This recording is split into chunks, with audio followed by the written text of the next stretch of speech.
rangeram os dentes e se revoltaram contra Estevão e o apedrejaram. Então essa é a expressão. Então refere-se à glória de Deus, à presença de Deus irradiando a vida dele. Era para ele ficar bravo, nervoso, né? Indignado. Mas ele, se eu colocar aqui, ó, os 4 caras, os sacerdotes, os escribas, os fariseus aqui, e Estevão debatendo, poderia até fazer mais horário, não vai dar tempo. Você vai ver os camaradas. Porque você imagina só, Estevão está falando assim para eles, Saulo: vocês mataram o justo por causa da inveja, vocês são invejosos, vocês são incircuncisos. Olha o discurso duro. Vocês são incircuncisos, vocês são duros a serviço, homens duros de coração, homens insensíveis. O discurso era pesado. Em outras palavras, vocês são endemoniados, vocês mataram. A Bíblia diz que eles começaram a rangir os dentes, eles ficaram indignados com aquilo lá. Você vê, eles queriam fazer com que Estevão perdesse o controle e ficasse na mesma situação, mas ele fica calmo, ele fica sereno, porque um homem cheio do Espírito Santo, ele nunca vai perder o controle. É cheio. Agora, quem não é cheio, meu irmão, você começa a debater com ele, já começa a apelar, já começa a te xingar. Um dia eu estava no grupo, o cara me colocou no grupo, eu nem gosto de estar desse jeito, me colocou no grupo lá. Eu fui explicar para ele que a alma separada colocar no debate essa alma separada do Espírito. E eu fui explicar que a alma, ela não separa do Espírito em hipótese nenhuma. E aí comecei a provar na Bíblia. Camarada, pastor, esse cara começou a ficar indignado, esse cara me xingou tudo quanto é nome. Você possa pensar no mundo aí, no grupo. Aí quando ele me xingou, eu falei: olha, eu estou saindo do grupo, porque me colocaram sem eu pedir.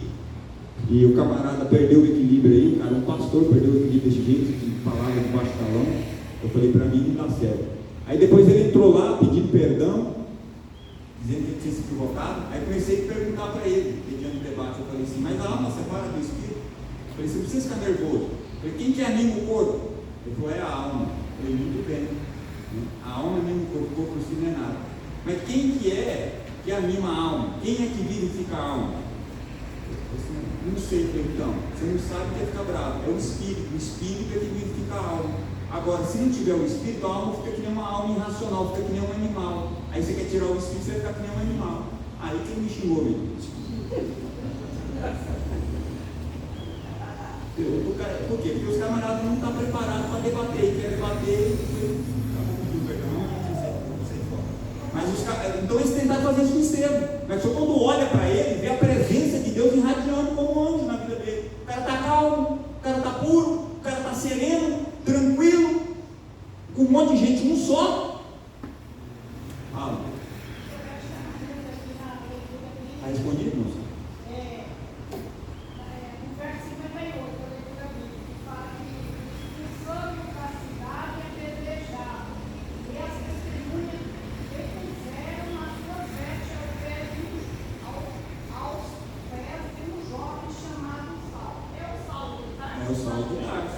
Quando a Bíblia diz que as falsas testemunhas, os que levantaram o outro, que foram subornados, pegaram a veste e colocaram nos pés dele. Por que colocaram no pé dele? Isso é bem fácil de dizer. Atos capítulo 8, verso 1. Que ele consentiu na morte de Estevão. E quando ele viu aquele discurso que ele conseguiu combater aquele dia, ele estava aprovando aquilo lá. E a expressão consentir ali é ter prazer mórbido. Ele se alegrou na morte de Estevão. Esse camarada só tem um jeito, ele é matando, ele vão matar. Olha para ele, o cara está como o rosto de um anjo, o cara está puro, está sereno. A presença de Deus é na vida do cara. O cara cheio de sabedoria, cheio de espírito. Mas não pode ter esse discurso. Só tem um jeito, é matando. Vamos reclamar. Agora a gente falou, no jeito que falou, aquele multidão, aqui é a primeira terra que não tem pecado. Ele falou agora no mito dele, né? Então, aquele povo reconheceu que tinha pecado e saía. Esse que estava na terra aí, o Estevão estava pecado ele estava em pecado, mas não reconhecia que ele estava em pecado. Isso, não reconhecia. Esse foi o foco, ele não se arrependia, né? Fizeram tudo aqui. Aí, tirando o nome para nós, muito doido, tipo nós, muitas das vezes nós erra e não reconhecemos que erra. Isso. Né? E aquela multidão reconheceu que errou. Por isso que aquela mulher saiu e quebrou o relógio. Cadê o teu relógio? Exatamente, isso aí mesmo. Então, outra coisa que o comentarista coloca: os inimigos da igreja usam meio discurso desonesto contra a fé cristã. O discurso de Estevão, irmão, Tem gente que não entende. É uma defesa da fé cristã. Está defendendo a fé. Aí tem gente que fala assim: Deus não precisa de ninguém para defender a Bíblia, a palavra, não. Por que eu falei isso para você? Vai ler a Bíblia. Eu e você, nós devemos ser o verdadeiro apologeta de defender a fé cristã, sim, contra os falsos ensinos, contra os falsos profetas. Olha o que Judas fala aqui, ó. Judas só tem um capítulo, verso 3. Amados, procure escrever-vos com toda diligência acerca da comum salvação. Tive por necessidade de escrever-vos. Aí ele vai escrever o que? Exortar-vos a batalhar pela fé que uma vez foi dada ao santo. A palavra batalhar no grego é a palavra epagonizomai, que quer dizer o quê? É lutar. É a expressão literal, quer dizer contender contra o falso ensino, contra o falso erro. A palavra batalhar quer dizer isso, é você lutar, é você estar disposto a defender a fé cristã contra o falso ensino, contra o ensino falso, contra o falso profeta. Nós devemos, irmão, batalhar pela fé que uma vez foi dada aos santos. Está aqui, ó. Pessoas que negam a autoridade da Bíblia, que distorcem a fé. Você tem que estar pronto para defender. E eu estou lá em casa, Lele que me arruma isso, chamou os mormons lá. Os mormons passando lá, chamou os mormons. Até dó. Mas não é dó, não é desprezando. O camarada quer mostrar que tem uma outra revelação. E agora surgiu um novo profeta. Eu falei, irmão, mas a Bíblia diz lá em Hebreus, Deus falou, capítulo 1, falou de outras formas, falou de várias formas, de várias maneiras, nos falou através dos pais, nos falou através dos profetas, mataram os profetas, e por último falou através do Filho. A revelação final está aí, o Filho. E aí Deus vai levantar um outro profeta agora para surgir com uma nova escritura. José Smith, né, que recebeu a revelação do anjo lá. E aí Paulo diz lá em Gálatas, dizendo que se aparecer um anjo, o Morrone que deu a revelação para José Smith, e a Bíblia está dizendo que se aparecer um anjo pregando um outro evangelho, ele seja o que? Anátema, ele seja maldito. Mas tem uma Bíblia e tem um livro. O negócio deles é o livro dos mormons. A Bíblia não quer saber. Mas a Bíblia de Jesus diz: examinar as Escrituras, porque julgar ter nele a vida eterna. Ou seja, a Escritura ela é suficiente. Tem vida eterna, se você examinar ela, vai trazer salvação para a tua vida. Não precisa outro livro paralelo. Não, mas se você ler esse livro, quando você ler, pode abrir no meio. E se você orar, Deus vai dar a revelação para você. Eu falei, eu não vou fazer isso. Porque a minha Bíblia não manda eu fazer isso.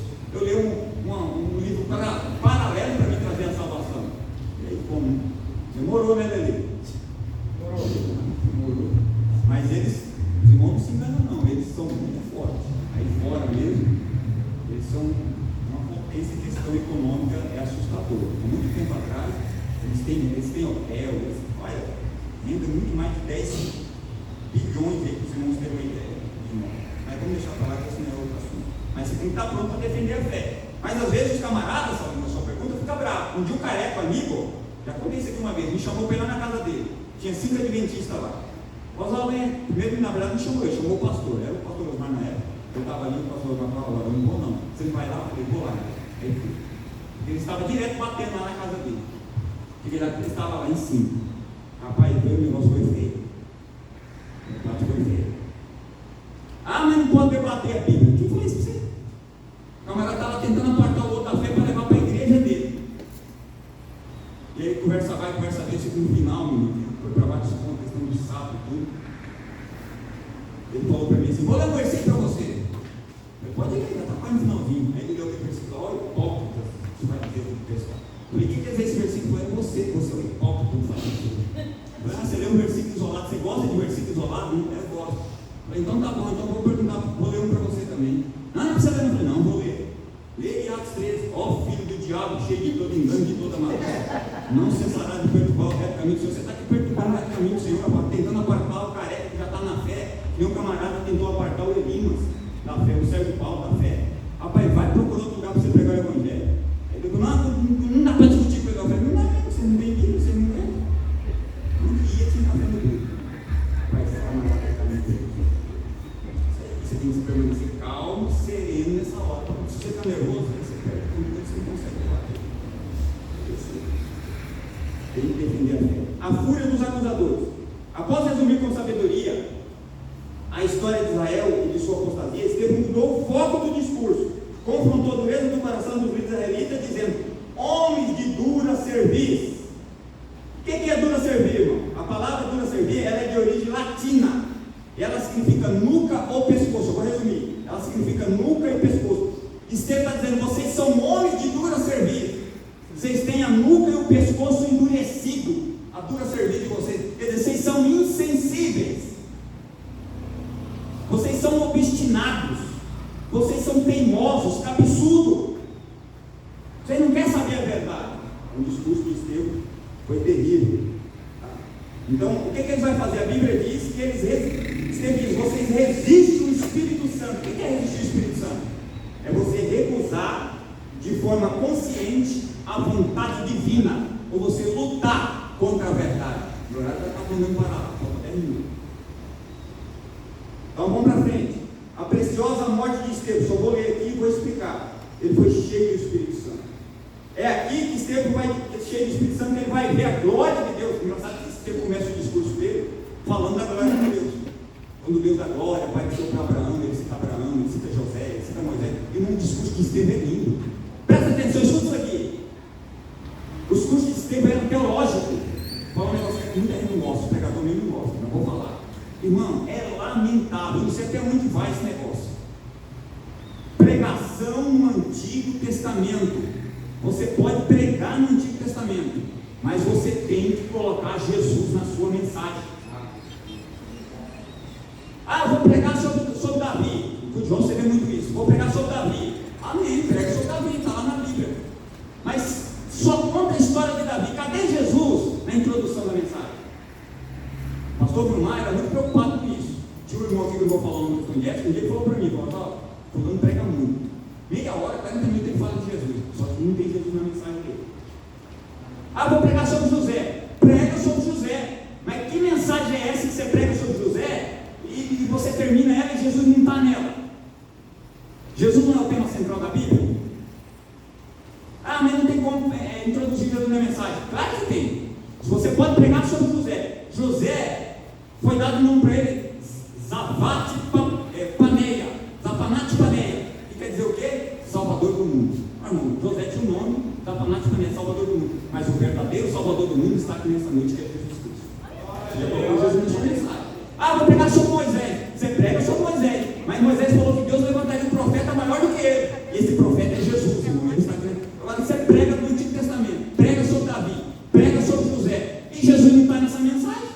Só fica só falação, só história contada. Vai ver o discurso de Estevão. Começou com Abraão, passou por José, falou sobre Moisés, falou sobre o tempo, falou sobre tudo. Mas ele vai terminar na onde? Vai terminar com quem? Com Jesus, o justo que vocês mataste. Mensagem que não tem Jesus dentro dela, irmão. Senão fica só falação, só contando história lá do Antigo Testamento. E o Antigo Testamento ele é um cumprimento do Novo. Ele tem que se encaixar. Se não se encaixar, ficou só historinha contada. Mas ele era cheio, então ele estava. Quando ele vê a glória, ele viu o Senhor Deus em pé. Engraçado que você vai ver, sempre na Bíblia você vai ver o Senhor assentado. Ele vai ver o Senhor Deus assentado. Ele é o Espírito do homem assentado, vindo na glória. Mas aqui Jesus vai se colocar de pé para receber Estevão. Para como dizer assim, para honrar a atitude, a fé dele. Que ele não negou a fé, mas permaneceu firme. Estevão vai ver o Senhor em pé. O Senhor Deus vai ver o Senhor em pé. Aí tem a violência dos acusadores. Quando a Bíblia diz que a mãe perguntou para o Saulo de Tarso, era o principal perseguidor do cristão, né? E ele consentiu, quer dizer, ele agradou no assassinato. Ele sentiu prazer mórbido. E vai ter o perdão do martírio. Irmão, Estevão tinha tudo para condenar, para se vingar do cara. Mas ele aprendeu com quem? Com o mestre Jesus. O que ele vai fazer? O que Jesus fez quando o povo estava matando Jesus na cruz? O que ele fez? O Pai, perdoa, porque eles não sabem o que fazem. Estevão aprendeu tudo com Jesus. Você vai ver que há muita semelhança entre eles. Estevão vai falar: Senhor, não impute este pecado. Foi acusado, foi subornado contra ele, e se faz com Deus que Jesus também permitiu. Muita semelhança entre a vida de Estevão e do Senhor. Ambos entregou o Espírito para Deus. Ambos foram mortos fora da cidade. Ambos foram julgados e ambos foram acusados. Então você vai ver uma semelhança muito grande entre a morte de Jesus e Estevão. Ou seja, Estevão estava perdoar os seus algozes. Algoz é uma pessoa que inflige castigo físico ou até mesmo pena de morte. E aí temos o avivamento no sofrimento e o avivamento dos apóstolos. Então o que o texto vai mostrar do avivamento dos apóstolos? Você vai ver que Estevão morreu apedrejado. Por que Estevão morreu apedrejado? Falta 5 minutos lá. Por que Estevão morreu apedrejado? Ele morreu apedrejado por quê? Por causa do discurso dele, da pregação dele. Irmão, quantas vezes a gente é apedrejado por pregar alguma coisa? Se você pregar que tem alguém em pecado, alguém fala, para que essa mensagem? Aí o cara fica 7 anos na igreja em pecado. Você precisa pregar um discurso pesado desse. Irmão, a Bíblia, a palavra de Deus, ela não volta para frente. Sempre uma palavra, ela não está falando com você, ela está falando com outra pessoa. Mas ela não volta para frente. Estevão foi apedrejado por causa do discurso. Quantas das vezes nós somos apedrejados por pregar, por falar a verdade? Você não quer ser apedrejado, não? Fica quietinho no teu canto. Você não quer ser criticado, caluniado, não? Fica quietinho. Mas se você quer ser povo de Deus, se prepare porque vão te apedrejar. Só que mesmo que eles vão te apedrejar, o texto vai mostrar do sofrimento, porque o avivamento, ele não te livra do sofrimento. O avivamento não te livra do sofrimento, como não livrou Estevão. Só que tem uma coisa: uma vida avivada vai te dar condição para você ter o céu aberto, para você ver a glória de Deus. Falta 5 minutos ali. Irmão, a grande questão não é estar cheio do Espírito Santo. A grande questão não é estar avivado. A grande questão é se manter. É difícil. Vem cá, irmã Alessandra. Ainda falta 5 minutos ali, irmã Alessandra. Eu chamei ela para cantar um hino aqui referente ao martírio. Eu lembrei de ensinar ela. Eu senti que Deus era cantar assim. Ela estava ensinando a lição. Grande questão não é ser cheio do Espírito Santo, irmão, mas é manter esse cheio, se manter avivado. Isso é difícil. Se manter avivado, se manter cheio. Você vê Policarpo, outra irmã se prepara ali, Policarpo, que foi um dos bispos da igreja de Esmirna, pastor Maria. Ele falaram para ele assim: você retrata, senão nós vamos te matar. Ele falou assim: 87 anos eu tenho servido ao Senhor, ele não tem feito nenhum mal para mim, e agora eu vou negar ele? Não tem como negar. Colocaram ele lá e colocaram a palha, e colocaram fogo no corpo dele, de Policarpo, bispo da igreja de Esmirna. Mas a história conta que o fogo não queimava o corpo dele. Quando não queimava, eles foram lá e mataram ele. Mas eles não negaram a fé como Estevão não negou. Quantas pessoas, irmão, já foram torturadas, colocadas num caldeirão com um caldeirão de óleo fervente para morrer, mas o Senhor Deus ia lá e livrava. Martírio. E nós estamos dispostos realmente a sofrer? Nós temos que ter uma vida avivada, manter-se cheio do Espírito Santo é o que vai dar condição para a gente passar pela luta, pelo sofrimento. Quando você vê um crente que ele está desanimado, que ele não quer saber mais das coisas de Deus, que ele não está nem aí, é porque ele não está conseguindo mais buscar a presença de Deus. Irmão, está faltando avivamento na vida. Precisamos buscar a presença de Deus. Amém? Anda aqui, irmão Alessandro, por gentileza, um hino sobre os mártires. Através da morte de Estevão Mártir, lembra, é que a igreja cresceu. Eu e você, nós somos também, assim que ela vai cantar, a semente do sangue. Glória a Deus. Cumprimento a igreja com a paz do Senhor Jesus.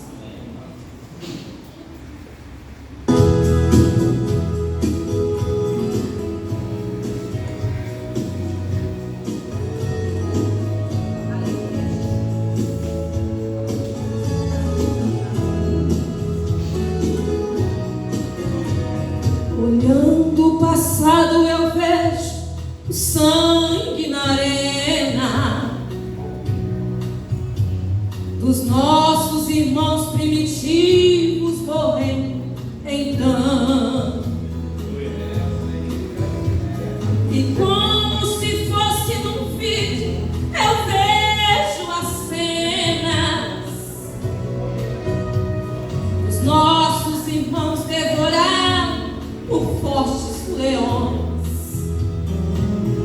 Sangue quente que corria como enxurrada pelo chão, era a semente do evangelho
que Jesus Cristo é o Salvador. Eram firmados na promessa, por Jesus Cristo garantida.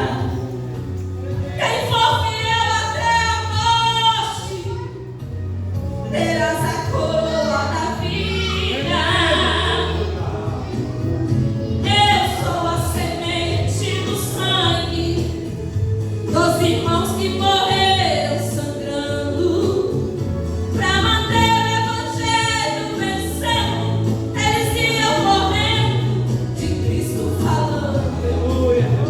Eu sou a semente do sangue dos irmãos que tiveram coragem de enfrentar os açoites e a morte, levar a mensagem. Eu sou a semente do sangue dos irmãos que morreram sangrando para manter o evangelho vencendo. Eles iam morrendo, de Cristo falando. Eu sou a semente do sangue dos irmãos que tiveram coragem de enfrentar os açoites e a morte, levar a mensagem. De enfrentar os açoites e a morte, levar a mensagem.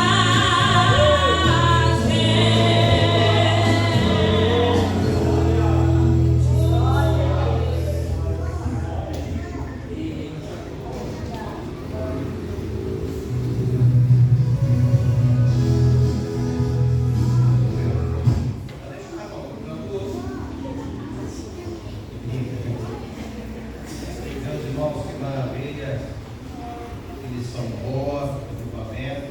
Vamos ao nosso questionário. Vou deixar aqui com o chave de ouro, que hino maravilhoso. A uma edição, esse hino é chave, né? Primeira pergunta aqui para as irmãs: quando pela primeira vez o nome de Estevão aparece